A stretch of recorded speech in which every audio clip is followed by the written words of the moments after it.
Ir con la charla con la compañera María Elena Troncoso, directora nacional de Acción Federal de la Secretaría de Cultura de la Nación. Quien va a disertar en un ratito nada más. Así que, bueno, agradecerles la posibilidad de estar aquí, a la Intendencia, a la JP Centenario, muchas gracias. Estuve escuchando la anterior disertación y bueno, era parte un poco de lo que a mí se me ocurría reflexionar a propósito de este Día Nacional de los Derechos Políticos de la Mujer, ¿no? Cómo contextualizamos hoy este voto femenino que directamente nos lleva a esta cuestión del voto de los 16 años. Es perfecto, me parece que es justo, y también lo que comentaban los compañeros del público me parecieron muy atinados. Feminizado el auditorio, que por cierto tiene ya una presencia muy importante. Roosevelt. Ustedes oyeron hablar de Roosevelt, el presidente famoso del New Deal, que fue quien gobierna Estados Unidos y aplica planes estatistas conocidos como las políticas keynesianas, donde el Estado regula y ayuda a Estados Unidos a salir de la crisis del 29-30. Roosevelt tenía un ministro de Agricultura, llamaba Wallace, y que el tipo expresaba, otra que Moreno. Moreno es un arcángel al lado de Wallace. Insisto, Estados Unidos, porque vieron que Macri y todos los sectores liberales admiran a los Estados Unidos. Ojalá algún día conozcan la historia de Estados Unidos e imiten algunas cosas. Porque si imitáramos alguna cosa, no tendríamos a los algodoneros esclavistas que todavía tenemos en la Argentina. Roosevelt tenía un secretario, ministro de Agricultura, que se llamaba Wallace, que intervenía en el mercado agrario. ¿Saben qué hacía? Bueno, hay que regular el precio del ganado. Y entonces iba y rifleaba con los funcionarios. Imagínense a Moreno rifleando vacas. Wallace rifleaba miles y miles de vacas para regular el precio de la carne. O quemaba millones de hectáreas. Esto lo hacía un ministro de Roosevelt, presidente norteamericano. O sea que es mentira que esto es el socialismo, es el Estado que interviene. Yo no piense que acá va a salir en los diarios que Cosia propone riflear ganado en la Argentina. No, en absoluto. Yo digo, nosotros somos la verdad pichones al lado de lo que han sido los reguladores norteamericanos en una crisis global como la del 30. Sí, acá por supuesto, ¿no? Bueno, sí, aclaro que no estoy proponiendo eso. Estoy poniendo blanco sobre negro ejemplos en la historia de cómo han actuado determinados estados, en este caso el Estado norteamericano. Acá, por ejemplo, critican los liberales de que subsidiemos. Estados Unidos subsidia a sus granjeros. Por eso a nosotros nos cuesta venderle manzanas y nos cuesta venderle cualquier cosa. Porque Estados Unidos, que es el país que es como el cura del cuento, haz lo que yo digo pero no lo que yo hago. Ellos tienen una poderosísima industria que no necesitan subsidiar, tienen un cine que no necesitan subsidiar, pero tienen un campo más débil en lo que son los precios de intercambio internacional, al que si no lo subsidiaran, Estados Unidos se quedaría sin granjeros, lo cual para un país es problemático, quedarse sin la alternativa de alimentos propios. Es cierto que hoy podría importarlos, pero ¿y mañana? Y entonces Estados Unidos, aquello que necesita subsidiar, lo subsidia, y subsidia a su campo, la riqueza y estableciendo medidas de protección de los más débiles, pero de protección del conjunto de la sociedad. Y allí han ganado dinero sectores. Por lo tanto, el componente, para entender el antiperonismo, el gorilismo, el antikirchnerismo, no solo se entiende en términos de interés económico, se entiende también en términos culturales. Por eso estoy hablando yo de esto. Hay un formidable componente racista en el antiperonismo. Hay un formidable componente racista en el antikirchnerismo.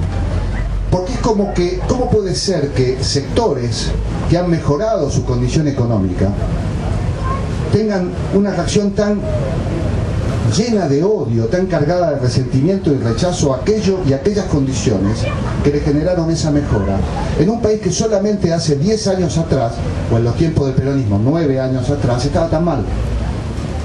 ¿Es que acaso somos la Cuba de Castro, que se han tenido que ir a Miami? Acá se van todo el tiempo a Miami, pero vuelven. Y la verdad que a pesar del control de dólares, los aviones van llenos. Así que pareciera ser que dólares hay. ¿Cuál es entonces la razón? Y la razón es cultural.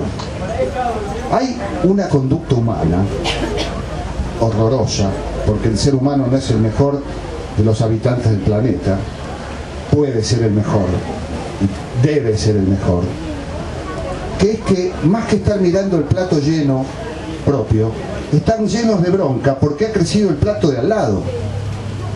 Hay una suerte de reacción, que esto es propio de la Argentina, que modifica el peronismo, que es la irrupción de los cabecitas, que es la irrupción de esos hombres que no tenían derecho a caminar por Buenos Aires, que irrumpen con igualdad de derechos en la sociedad, hombres y mujeres. A las mujeres obreras, ¿cómo se las llamaba? Fabriqueras. En el tango está donde van las fabriqueras, ¿no? ¿Cómo es? Tentadoras y diqueras, o sea, son objeto del deseo nada más. Están para laburar e incluso para los peores trabajos, por ejemplo los frigoríficos. Y de pronto irrumpen el 17 de octubre, ¿qué es esto? Y modifican la historia. Y a partir de ahí quedó un fuerte componente racista. Porque esa gente, ¿qué hace esta gente acá? La Argentina era nuestra, decían las élites. Y cuando digo las élites y sus subsidiarios, que era todo ese sistema que Jauretche denominó el medio pelo. Y que lamentablemente es un problema cultural. La Argentina de Perón es el periodo que más se aumenta el acceso a la enseñanza media. Porque no estamos hablando de alpargatas sí, libros no. ¿Cómo alpargatas sí, libros no? En una sociedad que casi triplica los estudiantes secundarios en tiempos de Perón, donde todas las variables económicas mejoran, donde los que estudian ingeniería tienen la posibilidad de trabajar en fábricas de aviones. ¿Dónde están nuestras fábricas de aviones hoy? ¿Dónde están las de Brasil? Cuando la Argentina de Perón fabricaba aviones, Brasil no fabricaba ni tornillos. Y no lo digo por querer competir con los hermanos latinoamericanos de Brasil, pero perdimos el tiempo y perdimos una Argentina que fabricaba en 1950 autos cuando Japón no los fabricaba. ¿Dónde están los autos japoneses del 51? Sabemos dónde están los autos argentinos del 51 y los aviones argentinos de la década del 50. Y entonces vemos una Argentina que redistribuye, que progresa, que no tiene deuda externa. Y entonces dice, bueno, pero no había libertad, nos dicen del peronismo. Y yo pregunto, ¿dónde había libertad? Entonces me dice, bueno, la democracia norteamericana. Así, y discúlpame, ¿por qué si había tanta libertad los negritos no podían tomar el mismo colectivo que los blancos? ¿Y por qué si había tanta libertad en los Estados Unidos del 50, Chaplin se tuvo que exiliar en su país natal, Inglaterra? Y fueron juzgados los mejores artistas de Hollywood por comunistas. ¿Dónde está la libertad y la igualdad norteamericana que excluye a millones de negros? Y los negros son perseguidos por el Ku Klux Klan, amparados por muchos de los gobiernos sureños, a pesar de la guerra de secesión. Ahí está el ejemplo norteamericano que no nos sirve para compararlo con Perón. Perón se mandó un chiste formidable que fue en los años 50 mandar ayuda a los negros del sur norteamericano, una especie de mojada de oreja espectacular. Pero bueno, me dicen, la libertad está en Europa, en Francia, por eso cantamos la Marsellesa. Ah, está en Francia. Bueno, Francia es un país igualitario, sí, es una revolución. Ahora yo pregunto, ¿son tan igualitarios y son nacionalistas? Sí, defienden su país. Ahora, ¿qué están haciendo en Vietnam y en Argelia los franceses en 1950? ¿Y qué pasa cuando hay estudiantes o manifestantes en contra del gobierno? Los muelen a palos. Que donde perdimos con las bombas de Plaza de Mayo, perdimos con el golpe de septiembre, perdimos en el 76, pero donde más perdemos a diario es acá. Cuando a diario no nos tiran bombas de pólvora o napalm, nos tiran bombas comunicacionales y culturales que nos van asonsando, como decía Jauretche, y nos hacen creer que estamos en el lugar equivocado. A quienes, fundamentalmente, paradójicamente, no a los que menos tienen y evalúan la realidad en términos muy elementales y realistas, sino a los que más leen, a los más educados, como decía Jauretche, muchas veces los peor educados, a los que más acceden a los medios de comunicación, a los que vamos todo el tiempo, vamos a un bar o a la guardia de un hospital y está prendida siempre la misma señal diciendo que todo está mal. Esa es la batalla central.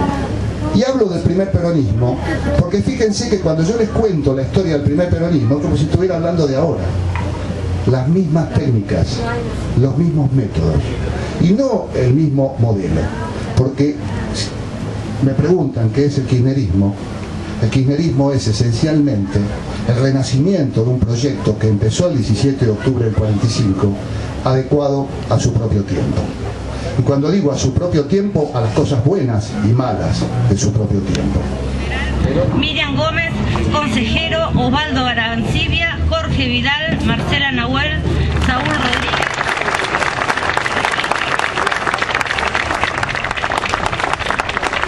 Hola, gracias. Realmente le agradezco mucho este momento de compartir con nosotros. Es realmente importante. Es casi una obviedad. Bueno, para mí es un orgullo estar aquí inaugurando un monumento a Eva Perón. Y me motiva algunas reflexiones. Es muy importante tener memoria y es muy importante recordar a una mujer responsable no solo del acceso al derecho político de todas las mujeres argentinas hoy, sino también bandera esencial en la lucha por la justicia social y la autonomía de nuestra nación.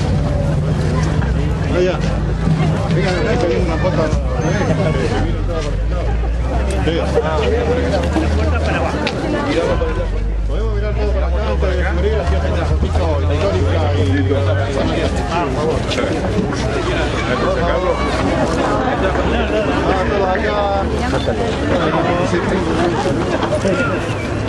No te cruces.